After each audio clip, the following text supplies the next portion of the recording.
A paz do Senhor, seja bem-vindo aqui à gravação de mais uma aula do Comunidade Bíblia Sem Mistério. Se você está no YouTube, você está assistindo o nosso canal, você também vai ter acesso aqui a esse estudo, que é o estudo panorâmico do livro de Mistério, que faz parte de um treinamento completo, cursinho completo, que eu deixo aí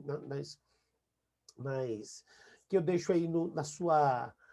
Eu deixo aí no seu para você assistir, né? Está gratuitamente também no YouTube, essa parte, mas ela faz parte também do conteúdo da comunidade A Bíblia Sem Mistérios, que é uma comunidade no qual nós lemos capítulo por capítulo da Bíblia, aprendemos o contexto, entendemos tudo que acontece lá dentro, né? E a gente vai se aprofundando no estudo da Palavra de Deus. Se você gostou, se você gostar desse estudo aí, ainda tem outros a partir de todos os livros da Bíblia que você possa imaginar, todos eles têm um estudo panorâmico. Esse é o último da lista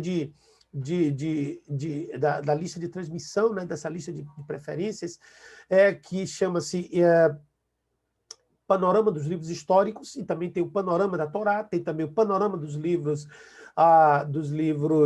poéticos, tem também Panorama dos Profetas Maiores, Panorama dos Profetas Menores, Panorama do Novo Testamento e assim por diante. Tem todos, isso aí está disponível, isso fica lá dentro também da Bíblia, da comunidade A Bíblia Sem Mistérios.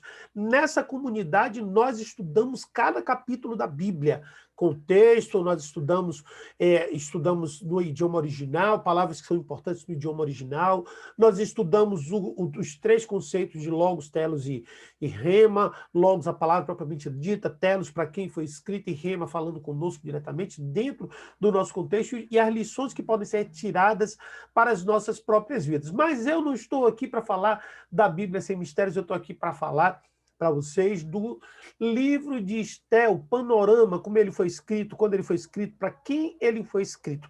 Então vamos lá que é para a parte mais importante. Então, o livro de Esté conta como Esté, uma jovem judia que estava entre os deportados, né? Aí, o período dele é durante os 70 anos de exílio do povo de Israel. Primeiro Babilônia, o pessoal acha que é só Babilônia, mas não. É primeiro Babilônia, depois a Síria e, por fim, a Pérsia. Então, foram três impérios que, sucessivamente, dentro de 70 anos, dominaram Israel. E 70 anos eles ficaram de exílio. Depois, quando eles voltaram, eles continuaram sob domínio persa, depois sob domínio grego, depois sob domínio romano, certo? Então, foi passo a passo de como isso aconteceu. Então, conta como Esté, uma jovem judia, entre os deportados, tornou-se imperatriz da Pérsia ao se casar com o imperador Assuero, geralmente identificado como Xerxes I ou Artaxerxes, como seu primo, o primo de Esther, né, Mordecai. Ele fala, né? Então, como Mordecai ele descobriu um complô contra a vida do rei, e como Amã procurou liquidar os judeus, né? E como Esther interveio arriscando a própria vida contra o príncipe Amã, e como ele foi enforcado e os judeus autorizados a fazer um contra-programa cujo adversários celebram com a festa do Purim. Então, essa linda festa que acontece normalmente aqui no Brasil, na nossa terra, no mês de fevereiro, a festa de Purim surgiu com Esther. É lindo realmente a história de Esther, é linda essa festa, vale muito a pena você procurar aprender um pouquinho mais sobre ela. Nós vamos fazer alguns vídeos também sobre isso, falando sobre as festas de Israel, as principais festas. Lá são muitas festas, né? Mas eu quero falar somente sobre 4 ou 5 festas. Eu quero falar sobre Purim, quero falar sobre a Páscoa, ou Pessa, quero falar sobre Shavuot, Pentecostes, quero falar sobre Rosh Hashanah,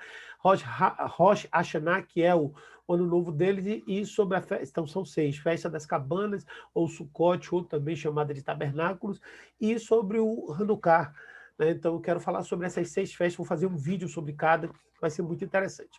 Bom, vamos lá. Então Assuero é o nome que o rei Persa é citado lá no livro de Esther.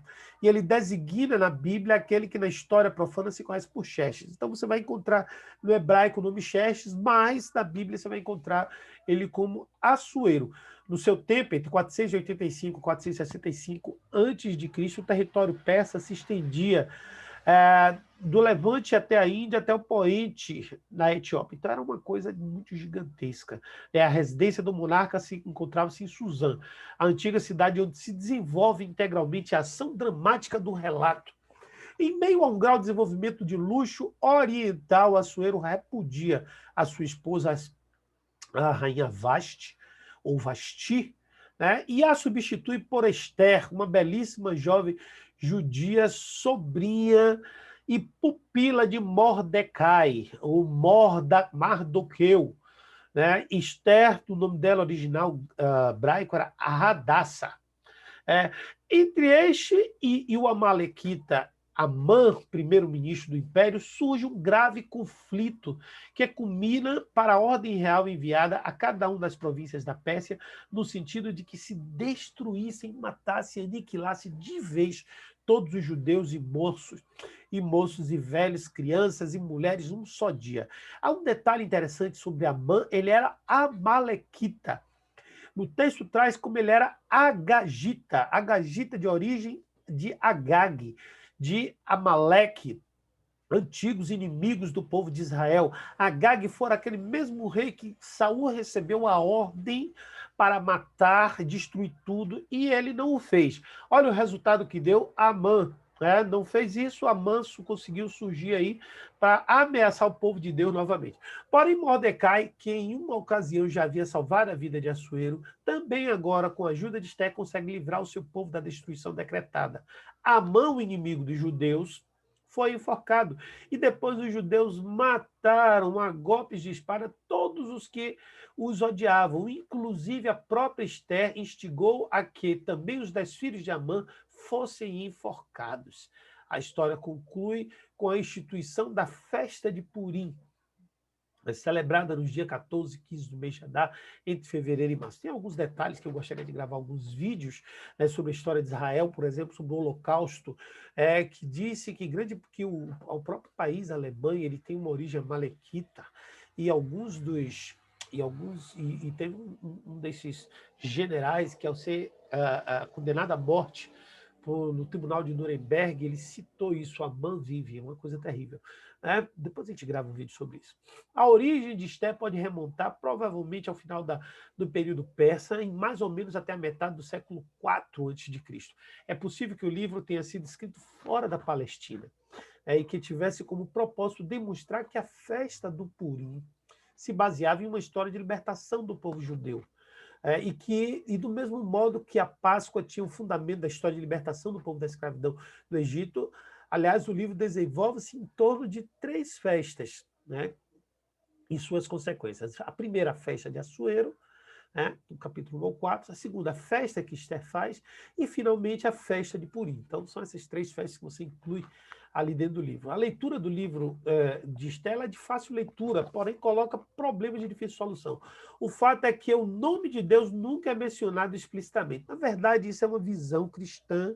A visão judaica é de que há ali sim a citação do nome de Deus dentro da cultura hebraica, porque eles preservam demais o nome de Deus. E a Bíblia fala que por essa preservação, não criar o nome de Deus em vão. Aonde se tem escrito rei Assuero, se refere ao rei Assuero, e onde tem escrito somente rei, ali se refere a Deus. E existem várias passagens disso, e nós podemos, inclusive, ver essa analogia, né, que se faz quando Esther se dirige ao rei para pedir autorização dele para entrar na presença. Ali não cita a palavra rei Assuero, e sim a palavra rei. Então é ali que fica subentendida a sua presença. Daí que a história dá essa história. Então o fato disso aí, isso tá no seu estudo, dá a ela um caráter um pouco profano. Mas só que os judeus eles não consideram assim, certo? Agora, uma coisa em que a gente assim, fica meio complicado, é porque o livro tem uma narrativa, uma atmosfera revanchista, né? Vingativa, como alguns outros salmos também têm. E os fatos narrados do livro de Esther podem ser interpretados como uma instrução acerca do poder de Deus e a força do Senhor, que às vezes transforma desígnios humanos, por mais firmes, imutáveis e definidos que estes pareçam. Então, esse aí foi um livro o esboço da história de Esther, os quatro momentos que você vê na história são do capítulo 1 ao 2. Você vê quando Esther se torna rainha, do capítulo 3 ao 5, quando Amã trama a destruição dos judeus, do capítulo 6 ao 7, quando Amã é denunciado e morto, do capítulo 8 ao 9, quando os judeus acabam com os inimigos, e do 9 ao 10, a instituição da festa do Purim. Você gostou desse texto? Você gostou desse vídeo? Você gostou desse aprendizado? Então, marca aí, compartilha ele aí com as pessoas, se inscreve no nosso canal, né? Se você quiser conhecer a Bíblia Sem Mistérios, aí embaixo tem um link, em algum lugar aí embaixo, na descrição, na legenda desse vídeo tem um link, você clica e vai procurar saber como é que você faz para entrar e fazer parte da Bíblia Sem Mistérios. Tem 7 dias lá de teste para você fazer, que eu tenho certeza absoluta que você vai gostar. Então, que Deus abençoe e até o próximo vídeo.